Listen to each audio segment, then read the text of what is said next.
Bismillahirrahmanirrahim. Assalamu alaikum students. This is me Sidra Khalil, your course instructor. Today we are over here with another lecture of our subject modern novel.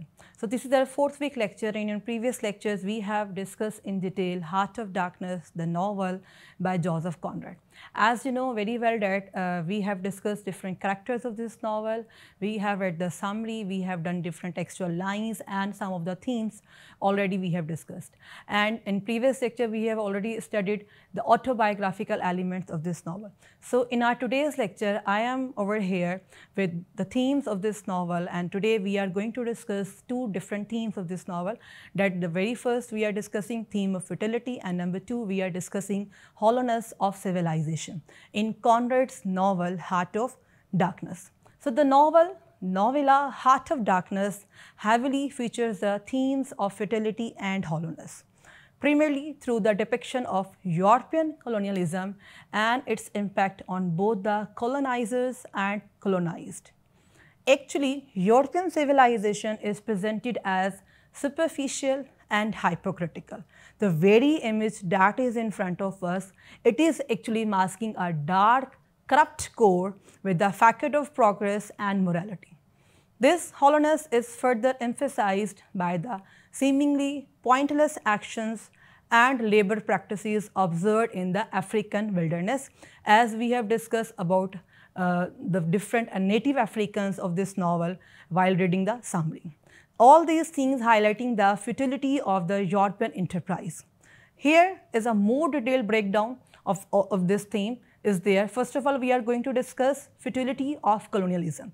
The novella portrays the European presence in Africa as inherently futile, with actions like a French warship firing into the jungle over the native Africans and the pointless construction efforts at the company's station.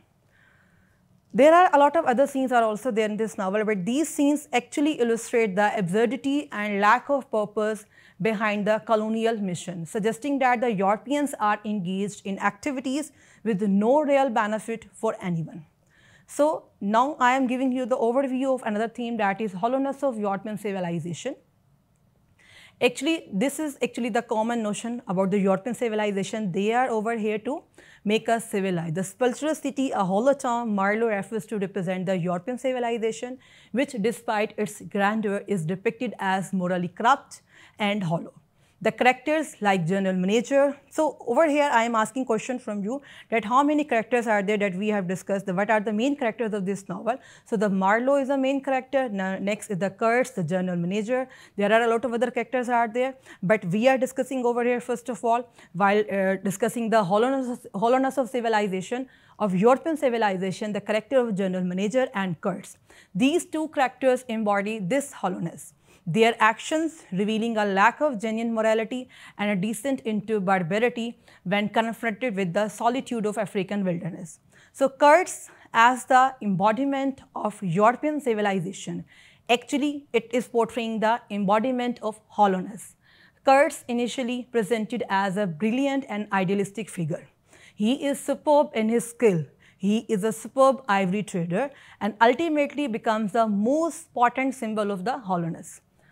His transformation, while reading the novel, we have studied that his transformation from a celebrated agent of civilization to a power-hungry tyrant who sacrifices everything for ivory reveals the fragility of European ideals and the darkness that lurks beneath the surface. He is actually considering himself like a god. So this thing, during his death time, till we can say that when he was just on his deathbed, his final words were the horror, the horror, the horror. These are the most important lines of the novel. These lines encapsulate the emptiness and despair that results from a life lived without genuine purpose or moral compass. So inner strength versus civilization. This is another point that we are going to discuss. Actually, the novella Heart of Darkness, it suggests that true strength lies in an inner core for morality and resistance to temptation, which civilization can erode by fostering a sense of false security and entitlement.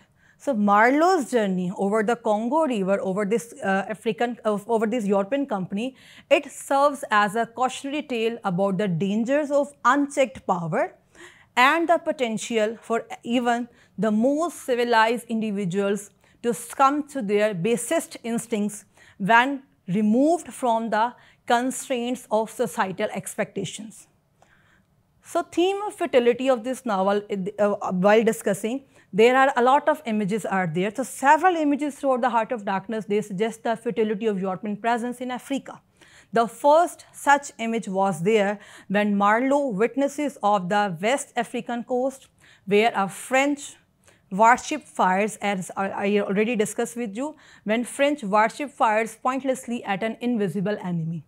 Another image that is portrayed by the writer in this novel appears later at the central station when Marlowe watches as frantic Europeans pointlessly attempt to extinguish a burning grass hut while killing the criminals there. So they are seeing native Africans as criminals, and they are seeing the Europeans as a civilized nations. In addition to these instances of useless actions, Marlowe takes note of pointless labor practices at the company's station. There he observes white Europeans forcing Africans to blast a hole through a cliff for no apparent reasons.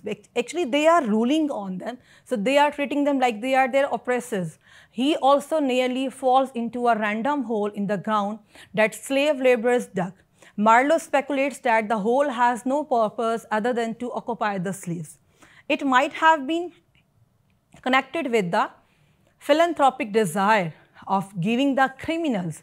So they are actually not the criminals, they are the native Africans, and they are the native people, they are the ruler of that one area, but they are treating them like a criminal, something to do. As with the example of warship and the grass hut, the grossly inefficient labor practices at the company station.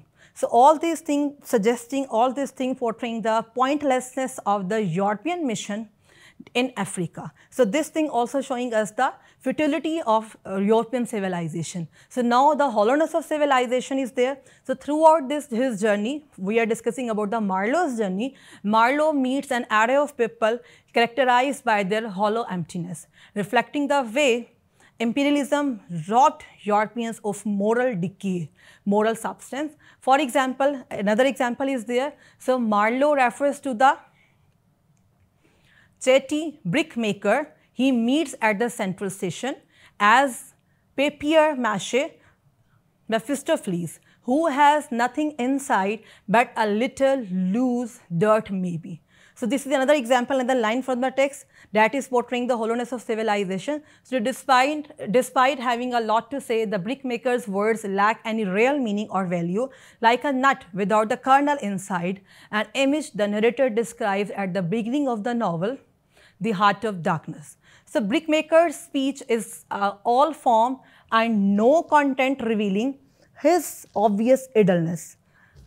Marlowe also speaks of Kurds in similar terms. He describes him like the African wilderness, but whispering to Kurds, while whispering to Kurds, it echoed loudly within him because he was hollow at the core. Marlowe comes to his realization of Kurds' emptiness after observing the several African heads on stakes, placed there for no apparent reasons. Like the brickmaker, this is a scene that we have already discussed in the novel. Like the brickmaker, Kurds is showy with his talk, but ultimately doesn't have much reason, since all his ideas are morally bankrupt or morally corrupt. Marlowe develops this notion of Kurds as a hollow man later in the story. So although he continues to speak forcefully, Kurds' physical body waits away at the end of the novel, making the man a hollow shame or imitation of his former self. So now we are concluding our today's lecture. In today's lecture, we have discussed different themes of the novel, theme of futility and theme of hollowness of civilization. So in Heart of Darkness, it portrays a European civilization that is hopelessly and blindly corrupt. The novella depicts European society as a hollow at the core, and the main character, the protagonist, the narrator, Marlowe describes a white man he meets in Africa, from the general manager to Kurds, as empty and refers to the unnamed European city as the sepulchral city. Basically, it is a sepulchre is a hollow tomb.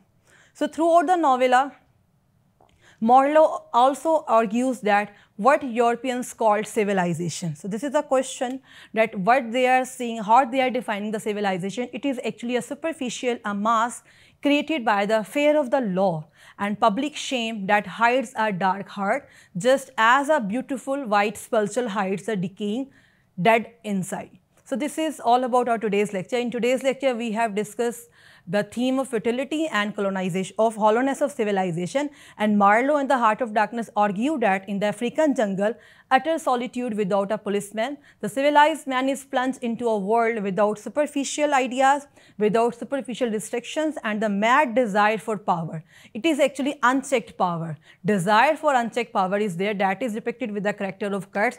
It comes to dominate him. Inner strength could allow a man to push off the temptation to dominate, but civilization actually saps this inner strength by making man think it's unnecessary. The civilized man believes he is civilized through and through. So when a man like Kurtz suddenly finds himself in the solitude of the jungle and he hears the whisperings of his dark impulses, he is unable to combat them and becomes a monster. So we have witnessed this thing in novel. So this is all about today's lecture. If you have any kind of issue, you can ask questions from me. So must read the other themes of the novel. Thank you so much for listening me. Allah Hafiz.